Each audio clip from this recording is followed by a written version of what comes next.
Assalamu alaikum. Today we are going to make bar graph. Bar graph बनाने से पहले उसकी थोड़ा सा उसका इंट्रोडक्शन कर लेते हैं, ब्रीफ इंट्रोडक्शन कि bar graph what is bar graph. Bar graph जो है वो भी एक ग्राफिकल या पिक्टोरियल डिस्प्ले ऑफ डाटा है, ठीक है। और इसमें हम जो है वो बार्स यूज़ करते हुए पिक्टोरियल डिस्प्ले करते हैं डाटा का। जस्ट लाइक जैसे आपके पास अगर पिक्टोग्राम है तो पिक्टोग्राम में हम सिंबल्स के साथ जो है पिक्टोरियल डिस्प्ले ऑफ डाटा करते थे, ठीक है। और सिंबल्स यूज़ करते थे डिफरेंट, और डिफरेंट आइकन्स यूज़ करके बनाते थे, लेकिन इसमें बार्स को यूज़ करते हुए हम डाटा को रिप्रेजेंट करते हैं, ठीक है। और हाइट ऑफ बार्स होती हैं वो डिपेंड करता है कि आपके पास ईच कैटेगरी जो है उसकी हाइट, एक बार की हाइट कितनी होगी वो डिपेंड करती है उस कैटेगरी के डाटा पे। और थर्ड जो चीज़ है कि बार ग्राफ है, बार ग्राफ हॉरिजॉन्टली भी बनाया जा सकता है, वर्टिकली भी बनाया जा सकता है, ठीक है। और बार ग्राफ को बनाने से पहले हम कुछ बेसिक जो प्रॉपर्टीज़ हैं वो अपने माइंड में ज़रूर रखनी होती हैं कि बार्स जो होती हैं, bars should have equal width. जो बार्स की विड्थ होनी चाहिए वो सेम होनी चाहिए, ठीक है। और हम जब बनाएंगे बार तो इन सारी प्रॉपर्टीज़ को एक दफ़ा फिर रिवाइज़ करेंगे, उसके साथ साथ ये सारी प्रॉपर्टीज़ रिवाइज़ होती जाएंगी। इस वजह से ये कोई ऐसा कन्फ्यूजन वाली बात नहीं है कि कोई इन प्रॉपर्टीज़ को याद रखना या इनको बहुत मुश्किल है, ऐसा नहीं है। इसके अलावा जो बार ग्राफ है उसकी एक कॉमन बेस होती है, सॉरी कॉमन बेस क्या कि जो बार ग्राफ है वो एक सेम बेस पे उसकी बार्स जो है ना वो बनेंगी। Height of bar corresponds to value of the data, और जो हाइट है वो डिपेंड करती है कि जो कैटेगरी का डाटा है, जो बार हम बनाने जा रहे हैं वो कितनी हाइटेड होगी उस डाटा पे डिपेंड करती है, ठीक है। इक्वल डिस्टेंस बिटवीन ईच बार, और हर बार के जो है अगर हमारी एक डाटा में 5 to 6 बार्स बन रही हैं तो हमने हर एक का जो डिस्टेंस है हर बार के बिटवीन ईच बार जो है डिफरेंस जो है वो हमारा सेम होगा। Got it. तो हमने एक इधर डाटा लिया है जो आपकी क्लास के अकॉर्डिंग के आपको समझने के लिए इजी हो। तो उसमें सब्जेक्ट्स हैं हमारे पास, डिफरेंट सब्जेक्ट्स हैं कि maths, physics, chemistry, English, economics, biology, और मार्क्स ऑब्टेन्ड बाय स्टूडेंट्स, ठीक है। ये मार्क्स ऑब्टेन की हैं स्टूडेंट्स ने और ये सब्जेक्ट्स हैं, और हम इसको अभी बार ग्राफ की हेल्प से डिस्प्ले करेंगे so that you can easily get the point that how to make a bar graph.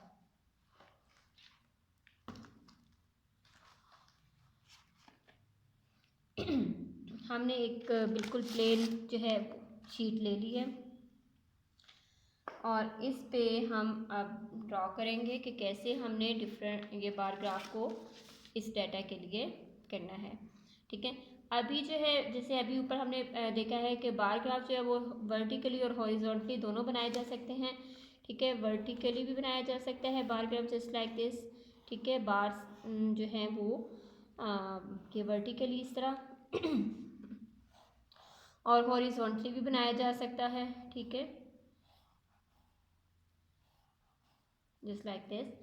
तो अभी हम जो है वो वर्टिकल का बार ग्राफ बनाने जा रहे हैं, और आपको कोई भी एक भी अगर आपने बना लिया तो आपको अंडरस्टैंडिंग डेवलप हो जाती है, तो वर्टिकली या हॉरिजॉन्टली बनाने में कोई मुश्किल नहीं होती फिर आपको। बस इसमें जो है नीटनेस का, स्केल का थोड़ा सा ख्याल रखना होता है आपका डाटा के अकॉर्डिंग के डाटा जो है वो आपका जितना ग्राफ है बहुत ज़्यादा सॉरी आज गला ख़राब है मेरा, तो जो है इतना स्केल हमने सेट करना होता है कि जो हमारा बार ग्राफ है वो बहुत ज़्यादा जो है एक्सटेंडेड भी नहीं होना चाहिए, बहुत स्मॉल भी नहीं होना चाहिए। उसकी रीज़नेबल जो है वो लेंथ उसकी होनी चाहिए कि वो हम प्रॉपरली इसको इजीली अंडरस्टैंड कर सकें, इजीली इसको रीडिंग्स को इंटरप्रेट कर सकें, ठीक है। तो अभी सबसे पहले हमने बना ली है जस्ट लाइक दिस,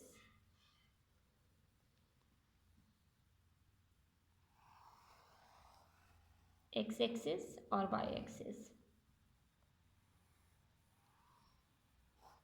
ठीक है। अच्छा, ये हमारा ये है हमारा एक्स एक्सिस, ठीक है। इसको मोस्टली क्योंकि मेरे पास अभी आपको फुल वैसे हम इसको इस पॉइंट पे जो है वो लिखते हैं, ठीक है। और सेकंड जो है हमारा वाई एक्सिस कैसे आता है, हमारा वाई एक्सिस, ये हमारा वाई एक्सिस होता है, ठीक है। ये हमारा वाई एक्सिस हो गया और ये हमारा एक्स एक्सिस हो गया। अच्छा, अब हमारे पास क्योंकि हमने बनानी है वर्टिकल बनाने जा रहे हैं, वर्टिकल में डाटा की जो डिस्प्ले है वो इस तरह जो है वो बार्स हमारी बनती हैं और उसमें हमने जो है वैल्यूज़ जो हैं वर्टिकल बनाने के लिए हम जो हमारे पास वैल्यूज़ हैं डिफरेंट जो डाटा है हमारे पास वो हम रिप्रेजेंट करेंगे वाई एक्सिस पे, गॉट इट, ठीक है। और अगर हमने हॉरिजॉन्टल बनाना चाह रहे होते और हॉरिजॉन्टल बनाने के लिए हम जो डाटा की वैल्यूज़ हैं वो हम एक्स एक्सिस पे फिर उसको डिस्प्ले करते, उसको रिप्रेजेंट करते, ठीक है। तो वर्टिकल के लिए जो हमारी ये कैटेगरीज हैं ये हमारी एक्स एक्सिस पे आ जाएंगी, सब्जेक्ट्स हमारे, ठीक है, हमारे सब्जेक्ट्स जो है वो एक्स एक्सिस पे आएंगे और हमारा जो डाटा की वैल्यूज़ हैं वो वाई एक्सिस पे आएंगी, गॉट इट। तो अब हमने ये चीज़ डिसाइड कर ली। सेकंड जो चीज़ हमने डिसाइड करनी है वो डिसाइड करनी है कि हमारे पास जो डाटा है वो किस तरीके से हमने इसमें जो है डिस्प्ले करना है कि हमारा एक रीज़नेबल जो है वो एक ग्राफ की जो प्रेजेंटेशन है वो एक रीज़नेबल हो, ना बहुत ही डाटा हमारा एक्सटेंड हो कि वो इस पेज से हम ड्रा करने बैठे बाद में पता लगे कि हमारा तो जो डाटा की वैल्यूज़ हैं वो इसमें पूरी नहीं आ रही, फिर अगेन आप इरेज करें या आप इससे बड़ा बड़ा जो है वो ग्राफ पेपर यूज़ करें तो वो आपके एग्ज़ाम्स में भी या किसी भी जगह रिप्रेजेंटेशन करने में वो एक डिसेंट वे नहीं लगेगा, ठीक है। तो हमने अपने उस पेज के अकॉर्डिंग ही अपने स्केल को सेट करना होता है, जस्ट लाइक दिस के अब यहाँ पे हमारे पास जो मैक्सिमम वैल्यू है वो है 190, ठीक है। और हमारे पास जो मिनिमम मार्क्स हैं वो हमारे पास हैं 134 और मीन्स के हमारे पास 200 तक जो है ना हमारे पास डाटा आ रहा है, ठीक है, 200 वैल्यूज़ हमारे पास उसके अंदर तक। अब अगर हम इधर 10 की रिप्रेजेंट करना चाहें 10 और एक चीज़ और जो आपको देखनी थी, ये हमारे पास एक ग्राफ बड़ा एक जो है वो हमारे पास आता है स्क्वायर है, ठीक है। इस बड़े स्क्वायर में हमारे पास स्मॉल 10 स्क्वायर्स छोटे होते हैं, ठीक है, एक लाइन में 1 2 3 4 5 6 7 8 9 10, गॉट इट।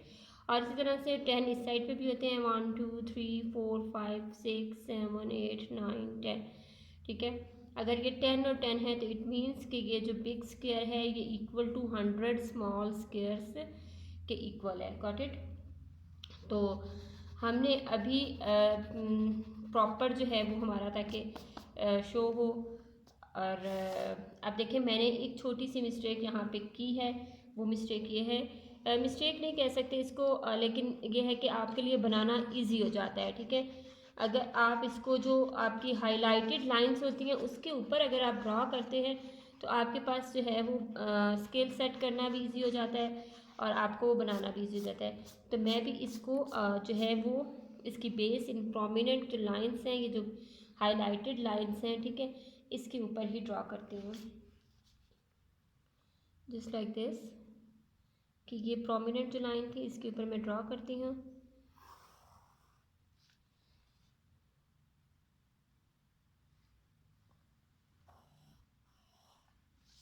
ये मैंने ड्रॉ कर ली।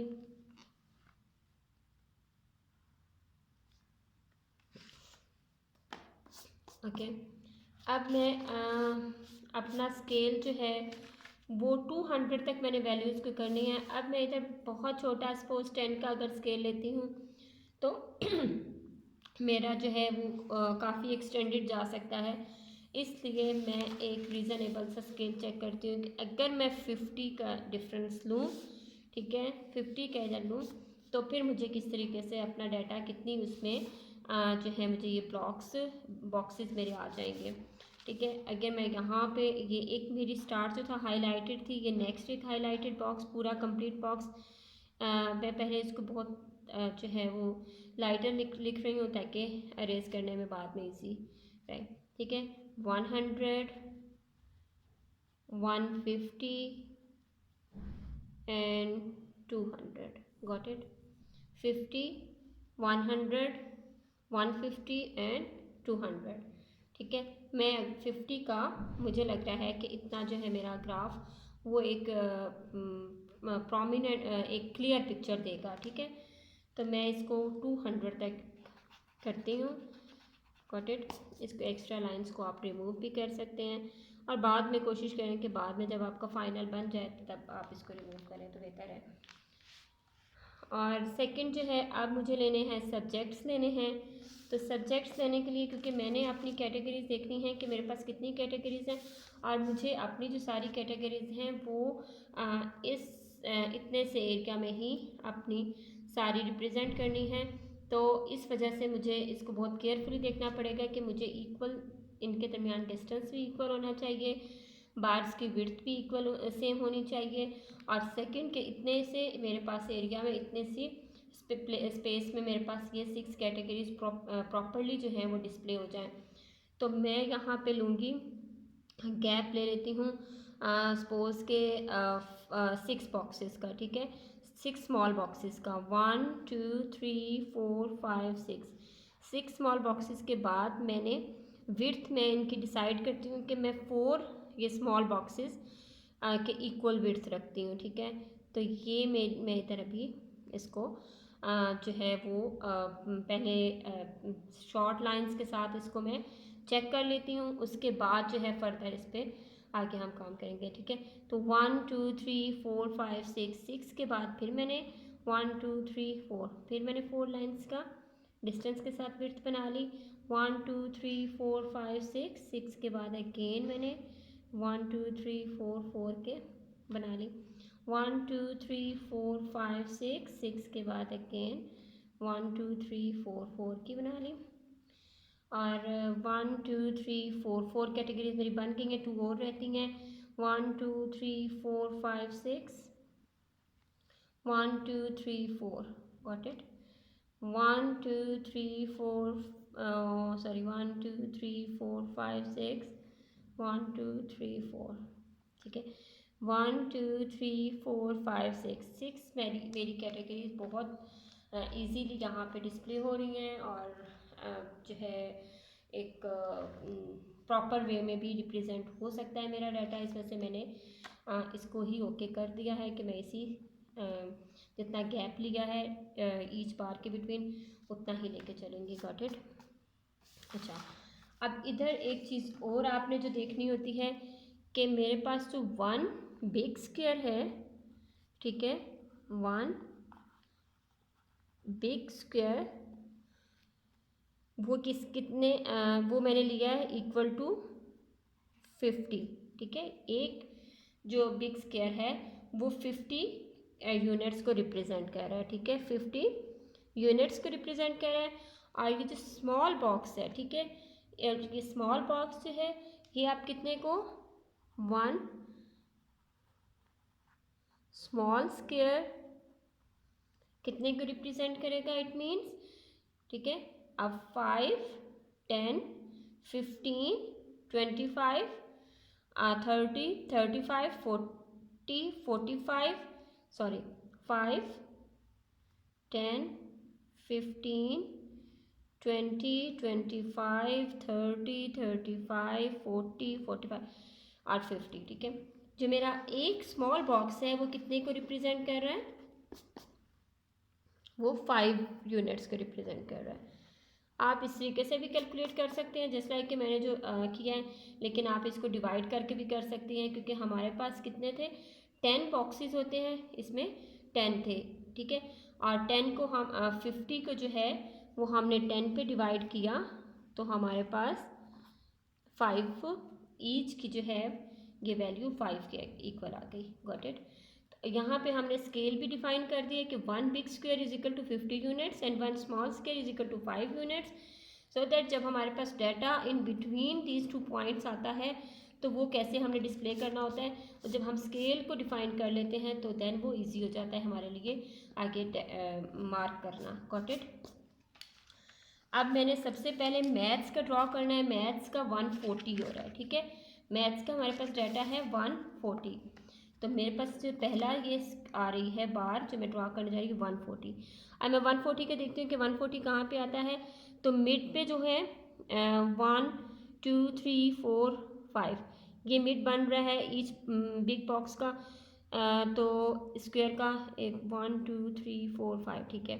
इट मीन्स कि यहाँ पे जो है वो आ जाएगा हमारे पास 125 105 110 115 1 ठीक है। ये हमारे पास 125। तो हमारा जो है 140 कहाँ पे डिस्प्ले होगा, हम इधर 155 तक इसको एक्सटेंड कर लेते हैं।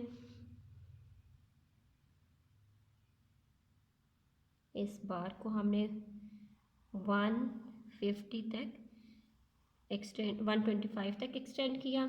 140 हमारे पास बनेगा 130 135 140 ठीक है। 140 हमारे पास यहाँ बनेगा।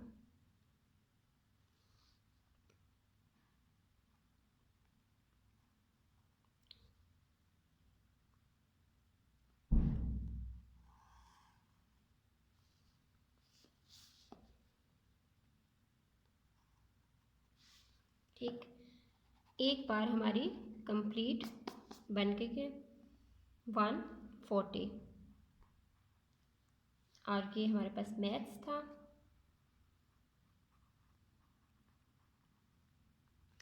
नेक्स्ट हमारे पास है 186 फिजिक्स के जो है मार्क्स ऑब्टेन किए हैं 186 ठीक है। अब 186 हमारे पास कहाँ पे बनेंगे, हम पहले 150 तक इसको एक्सटेंड कर लेते हैं लाइन को, क्योंकि बाद में आपको फिर इजी हो जाता है आगे इस लाइन को फर्दर लेके चलना। ठीक है, और 150 हमारे पास यहाँ पे आ रहा है। तो 155 160 165 170 175 180 185। तो हमारा इसके दरमियान में इन स्मॉल बॉक्स के मिड में हमारा तकरीबन वो बनेगा पॉइंट। तो हम इसको लाइटर सी लाइन के साथ आगे एक्सटेंड कर लेते हैं एक दफ़ा। ठीक है, कि हमें कहाँ तक चाहिए।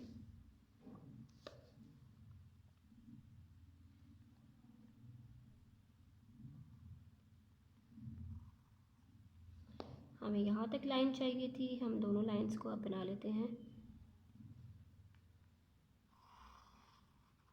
ये हमारे पास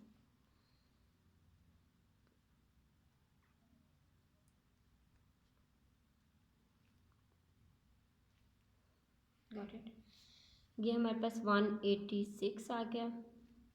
नेक्स्ट हमारे पास है केमिस्ट्री के हैं 159। थर्ड जो है हमारे पास 159, तो हम 150 तक पहले कर लेते हैं इसको एक्सटेंड, इस लाइन को थर्ड वाली को। 150 हमारे पास यहाँ पे है। ठीक, और ये भी हमने कर ली।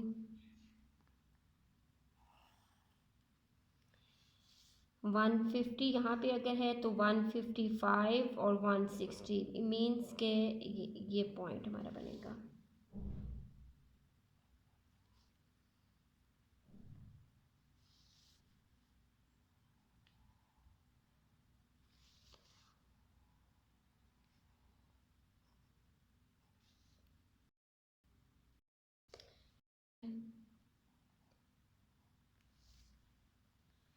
ये हमारा 159। नेक्स्ट हमारा 190। इंग्लिश के मार्क्स जो हैं वो हमारे पास हैं 190। 190 200 के बिल्कुल नियर होगा, तो हम इसको 200 से थोड़ी नीचे तक लाइन ड्रॉ कर लेते हैं और फिर हम इसको आगे फर्दर चेक कर लेंगे कि कौन से स्केल तक हमने, कौन से बॉक्स तक हमारी लाइन जाएगी। ठीक है,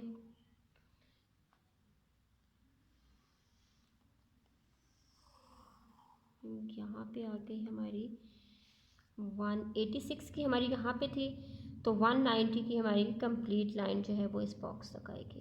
गॉट इट, ये हमारी 190, क्योंकि देखें 190 इधर है, 195 यहाँ पे आएगा और 200 यहाँ पे, तो ये हमारी आ गई 190 नेक्स्ट हमारे पास 134 है। 134 कहाँ तक आएगी, 125 तक हम पहले ड्रॉ कर लेते हैं और फिर आगे हम इसकी एक्सटेंशन कर लेंगे। 125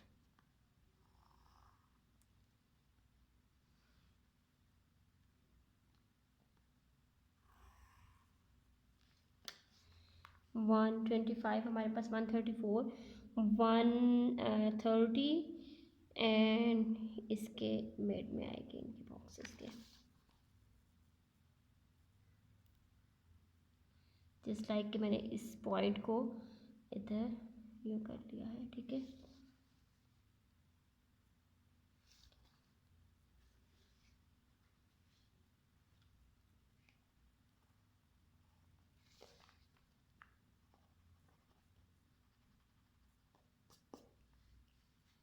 कि हमारे पास 134 है। नेक्स्ट हमारे पास आ जाती है 161, तो हम 150 तक लाइन को ड्रॉ कर लेते हैं।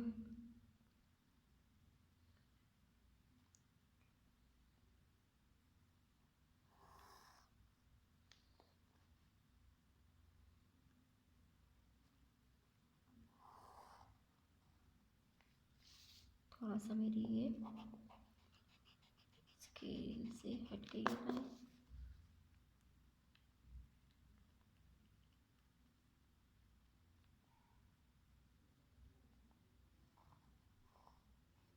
ठीक है क्या, और हमें कितनी चाहिए, 161, 150 यहाँ पे है, 155, 160 और ये पॉइंट हमारे पास लाइटर से आ जाएगा।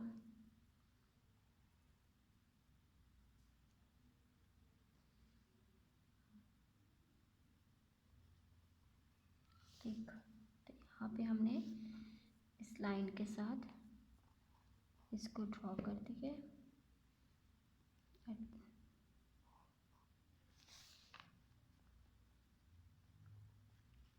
और एक्स्ट्रा हम अरेज कर लेंगे।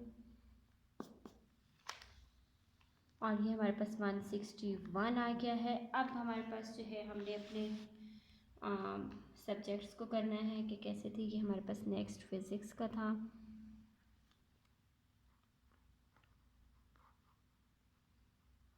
फिज़िक्स। नेक्स्ट हमारे पास केमिस्ट्री था, इसको हम हाफ वर्ड्स के हाफ उसके साथ भी कर सकते हैं, शॉर्ट फॉर्म में भी कर सकते हैं। इसको हम इंग्लिश की शॉर्ट फॉर्म कर सकते हैं, इसकी हम इकोनॉमिक्स की भी short form, and then bio. ठीक है, और हम इसके अलावा अगर आपने अपना पूरा नाम लिखना चाह रहे हैं अपने सब्जेक्ट का, तो फिर आप इसको ये इस तरह से भी इसकी रिप्रेजेंटेशन कर सकते हैं कि मैथ्स, ठीक है, फिज़िक्स, बिल्कुल बार के नीचे जो आपकी बार है, ये बार है फिज़िक्स की, फिज़िक्स, इसी तरह से केमिस्ट्री, यूँ भी आप नीटली इनको ड्रॉ कर सकते हैं। Got it. और फाइनल जो है इसकी आप इसको पेपर में बाद में इसको मार्कर से भी हाईलाइट कर सकते हैं, पॉइंटर से करना चाहें, लेकिन बेस्ट है, मैं अपने स्टूडेंट्स को हमेशा रिकमेंड करती हूँ कि आप पेंसिल से बनाएं। और स्टार्ट में आप जो है बहुत अपनी पेंसिल को लाइट रखें और बाद में इसको जो है वो बोल्ड कर सकते हैं। लेकिन पहले जो स्टूडेंट्स बोल्ड करके बनाने की कोशिश करते हैं तो बाद में उनका समटाइम्स बहुत खिचड़ी बन जाती है बार बार अरेज करके, तो वो चीज़ पेपर में नीट नहीं लगती और समटाइम्स करेक्शन करते हुए भी बहुत मुश्किल हो जाती है या आपको पूरा नया बनाना पड़ता है। तो ये आपने देखें सेम विड्थ है ईच बार की, ठीक है, और इक्वल डिस्टेंस है हर बार के, in between each bar equal distance है। और स्केल जो है वो भी हमने सेम सेट करना होता है, ऐसा नहीं होता कि आप जो है ये डिफरेंट स्केल जो है वो डिफरेंट सेट करें। और स्केल को आप डिफाइन भी कर दें कि 1 big square is equal to 50 units, जैसे मैंने लिया था, और 1 small square is equal to 5 units. Got it. I hope कि ये आपके लिए बहुत यूज़फुल रहेगा और हेल्पफुल रहेगा। Thank you.